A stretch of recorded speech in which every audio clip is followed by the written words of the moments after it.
बोले hello. Okay, so today we discuss about integration of Razorpay payment. Basically हम लोग discuss करने वाले हैं इस पे कि रेजर पे पेमेंट गेटवे का कैसे हम लोग इंटीग्रेट करेंगे हमारे एप्लीकेशन में। ठीक है, तो फर्स्ट ऑफ ऑल इस पे हमारे टेबल ऑफ कंटेंट्स होने वाले हैं कि मतलब जो फ्लो है हमारा फ्रंट एंड से लेके बैक एंड में जो भी इंटीग्रेशन का प्रोसेस है वो हम लोग फॉलो करेंगे इस कंटेंट पे होने वाला है या प्रेजेंटेशन पे। तो first of all we go through the introduction. Razorpay simply what is Razorpay actually. Razorpay ये मतलब इंडिया का लीडिंग प्रोवाइडर है पेमेंट गेटवे का। So design to help business as a process and disburse of payment with easy. मतलब आप easy एक SDK provide करता है और इसका इजी एपीआई इंटीग्रेशन है, तो इसको यूज करना काफ़ी इजी हो जाता है किसी भी बिजनेस पे या किसी अदर प्रोसेस पे, जैसे ई कॉमर्स साइट हो गए या अदर जो भी साइट्स हैं। तो इसके की मेनली की फीचर्स होते हैं easy of integration, multiple payment mode, जैसे आप क्रेडिट कार्ड, यूपीआई या डेबिट कार्ड या इंटरनेट बैंकिंग, तो ये सारे ऑप्शंस देते हैं और इसका सिक्योरिटी भी अच्छा है। और ये डैशबोर्ड भी प्रोवाइड करता है कि आपको किससे कितने सेटलमेंट आने हैं या किससे पेमेंट क्या पेंडिंग है, उसका स्टेटस क्या है, तो वो सारा चीज़। ठीक है, और इसके यूज केस हम कहाँ कहाँ करते हैं, मतलब यूज कहाँ कहाँ करते हैं इस चीज़ को। तो जितने भी ई कॉमर्स वेबसाइट है उस पर कर सकते हैं या मोबाइल ऐप्स पे कर सकते हैं या सब्सक्रिप्शन सर्विसेज पे कर सकते हैं या सास प्लेटफॉर्म पे कर सकते हैं। इसके बेनिफिट्स हैं कि benefits are quick and secure transaction, क्योंकि ये सिक्योरिटी फीचर्स अच्छा देता है लेजर पे। तो जो और पेमेंट ये है कि हाईली सिक्योर्ड होना चाहिए, तो इस वजह से ये सिक्योरिटी भी इसकी मुझे याद नहीं आ रहा है कौन सा प्रोटोकॉल सिक्योरिटी में यूज करता है, लेकिन एक लेवल 1 जो स्टैंडर्ड होती है इसकी सिक्योरिटी में वो चीज़ ये यूज करता है। ठीक है, तो enhance customer experience with multiple payment options, और ये मल्टीपल पेमेंट ऑप्शंस प्रोवाइड करके कस्टमर को मतलब इजी कर देता है, आप किसी भी पेमेंट मोड में पेमेंट कर सकते हो। ठीक है, और इसका मेन पार्ट ये है कि अगर इसका आप यूज करते हो रेजर पे पेमेंट गेटवे, तो एक डेडिकेटेड आपको एनालिटिक्स डैशबोर्ड डिटेल पे देता है, उसका रिपोर्ट आपको देगा कि इनसाइट्स इनसाइट्स मीन्स आपके कितने ट्रांजेक्शन हुए, किसके पेंडिंग है, कौन से एक्टिव है, कितने सेटलमेंट अभी बाकी है आपका। तो वो सारा चीज़ डैशबोर्ड एक डेडिकेटेड डैशबोर्ड आपको देता है। तो ये की बेनिफिट्स हैं एक्चुअली। और फर्स्ट ऑफ ऑल वी मतलब इंटीग्रेट सर्च करना है ओनली कि how payment gateway works, Razorpay payment gateway works, तो आपको एक फ्लो दे देगा वो। ठीक है, तो मैं एक रेजर पे का तो ले लिया हूँ, ये रेजर पे का थोड़ा सा अंडरस्टैंड करने में और डिफिकल्ट होता है फर्स्ट टाइम। तो एक मुझे लगा कि ये सुइटेबल फ्लो है, तो इस वजह से मैं इसको डिस्कस करता हूँ। ठीक है, तो इस पे 3 साइड है। पहला एक आपका क्लाइंट साइड, सर्वर साइड और एक रेजर पे। ठीक है, तो इसमें क्या होता है कि फर्स्ट टाइम कस्टमर आएगा तो ये जो प्रोसेस है विद इन सेकेंड होता है। ठीक है, इतने ज़्यादा जो प्रोसेस है ये विद इन सेकेंड होता है। और ये कैसे होता है हम लोग डिस्कस करते हैं इस पर कि फर्स्ट अगर आप किसी भी सब्सक्रिप्शन या कुछ भी चीज़ें परचेज करते हैं तो कस्टमर प्रोसीड टू पे पे करता है उसको। तो जैसे ही वो क्लिक करेगा वो सर्वर साइड को हिट करेगा, एक एपीआई हिट करेगा, और रेजर पे उस पर क्या रिटर्न करता है उसको, ऑर्डर क्रिएट करने के बाद ऑर्डर आईडी रिटर्न करता है। ठीक है, और वो चेकआउट पे जाता है और चेकआउट वाला जो प्रोसेस है उस पर आपको कहेगा कि आपको 50 रुपए का अगर सामान खरीद रहे हो तो 50 रुपए के चेकआउट में आपको शो करेगा और कहेगा कि ये पे करो। तो उस पर मल्टीपल ऑप्शंस देंगे आपको चेकआउट वाले पे कि आपको क्रेडिट कार्ड से करना है या आपको इंटरनेट बैंकिंग से करना है या यूपीआई से करना है, तो वो ऑप्शंस यहाँ प्रोवाइड करेगा। और जैसे ही वहाँ पे नाउ कर दोगे तो पे होने के बाद चेकआउट पे आपका ये 3 चीज़ें हो जाएगी। ये रेजर पे जब रिस्पॉन्स करेगा तो रिटर्न पे आपको पेमेंट आईडी, रेजर पे ऑर्डर आईडी और रेजर पे सिग्नेचर, ये आपको प्रोवाइड करेगा, ठीक है, रिटर्न में क्लाइंट को।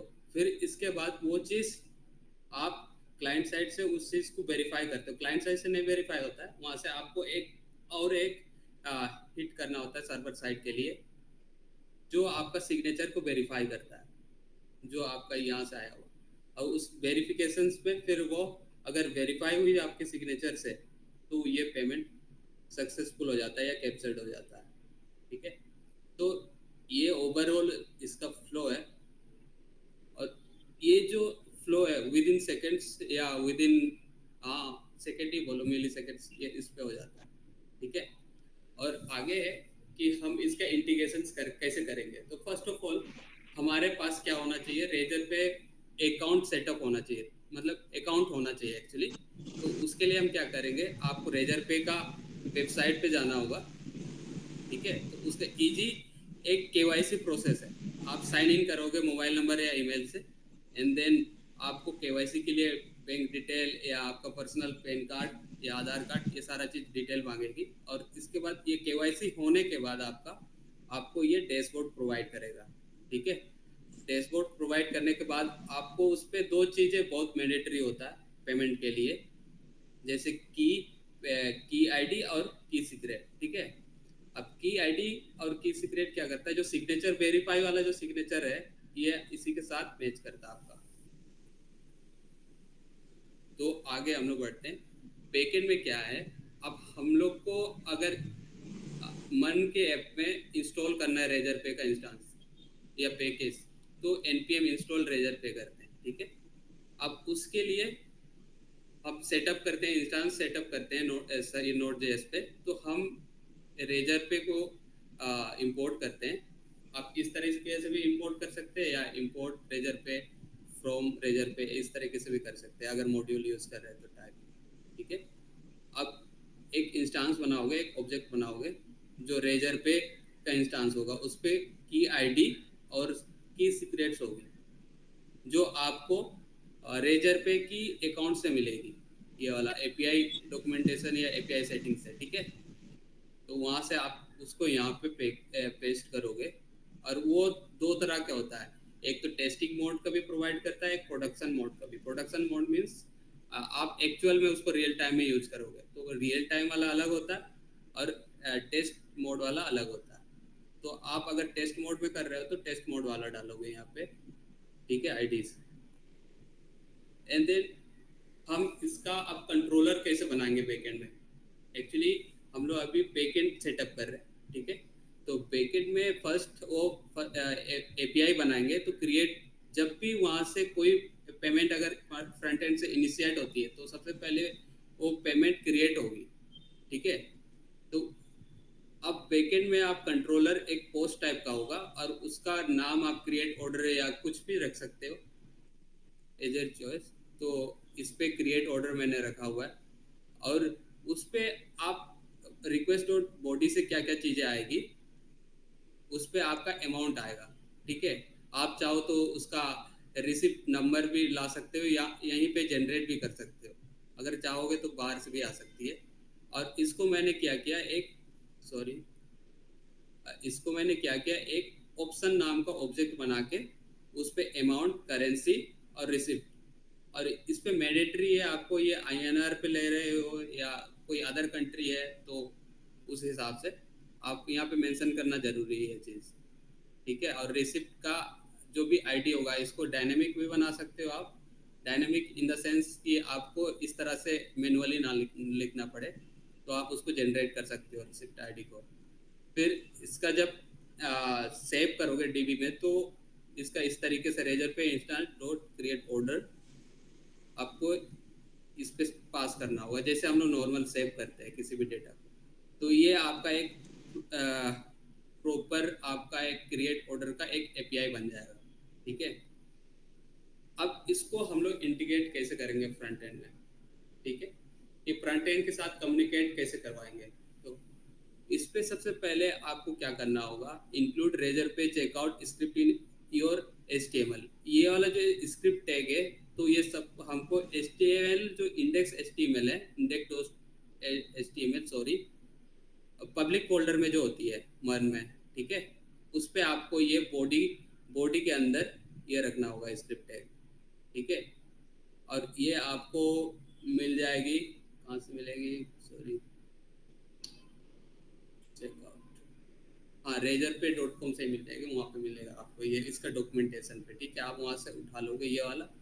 अब एंड देन आपको फ्रंट एंड में जहाँ से भी पेमेंट चेकआउट करना है या कुछ बाय करवाना है, तो उस पर आप हैंडल क्रिएट करोगे। सपोज मेरे पास एक ई कॉमर्स साइट है, ठीक है, तो उस पर मैं कोई मोबाइल बेच रहा हूँ, तो बाय नाउ पे क्लिक करेगा, तो वो किस हैंडल को क्लिक करेगा, हैंडल पेमेंट को क्लिक करेगा, ठीक है। तो उस पर एक इंस्टांस क्रिएट हो गया, और ये किसको, कौन सा एपीआई को ये हिट करेगा बैकएंड में, ये वाला एपीआई को हिट करेगा जो हमने रेडी किया था बैकएंड में। फिर उसको जब हिट करेगा, ये पोस्ट टाइप का है, ठीक है।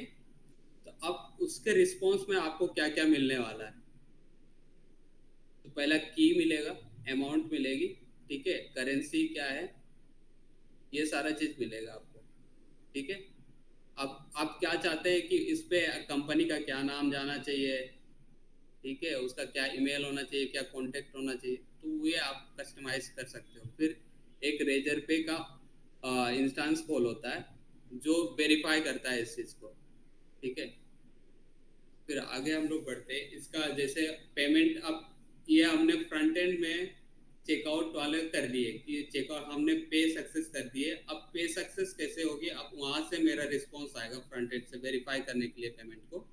तो पेमेंट को कैसे वेरीफाई करना है, तो वहाँ से हमारा तीन चीज़ें आएगी, जैसे मैंने फ्लो में बात किया था, ऑर्डर आईडी आएगी, पेमेंट आएगी और सिग्नेचर आएगी, राइट, रिक्वेस्ट डॉट बॉडी पे। अब इसको आपने अपना जो सीक्रेट की है उसके साथ वेरीफाई करना है, ठीक है। वेरीफाई जैसे ही हो जाती है तो पेमेंट वेरीफाई या पेमेंट सक्सेस का आप फ्रंट एंड में रिस्पॉन्स भेज दोगे, ठीक है। पेमेंट का रिस्पॉन्स भेज दोगे तो आप वहाँ दिखा सकते हो कि पेमेंट सक्सेसफुल, राइट। अगर यहाँ पे वेरीफाई नहीं होती है तो पेमेंट डिक्लाइन कर दोगे या पेमेंट वेरिफिकेशन फेल बताओगे। तो इस तरीके से हम पेमेंट का जो भी प्रोसेस है उसको हैंडल करते हैं। तो ओवरऑल, और इस चीज़ को हम अगर कोड में देखना चाहेंगे, ठीक है, तो इसलिए हम लोगों ने इस पे क्या क्या डिस्कस किया। तो फर्स्ट ऑफ ऑल हमने रेजर पे का सेटअप कैसे करना है, उसका क्या फ्लो है, बैकएंड इंटीग्रेशंस कैसे करते हैं, फ्रंट एंड इंटीग्रेशंस कैसे करते हैं, ठीक है। अब उनके बीच कम्युनिकेशंस एपीआई के थ्रू कैसे करते हैं, फ्रंट एंड और बैक एंड को कैसे अटैच करना है, वो सारा चीज़। फिर हैंडलिंग पेमेंट सक्सेस, ये वाला भी डिस्कस किया कि उधर से आपको सिग्नेचर वेरीफाई करना है। जब फ्रंट एंड पे अगर आपका चेकआउट कर दिए पेमेंट पेमेंट का, तो वो पेमेंट बैक एंड से कैसे वेरीफाई होता है उस पर हमने डिस्कस किया, ठीक है। अब इसमें से आप लोगों को किसी को कोई क्वेश्चन पूछने हैं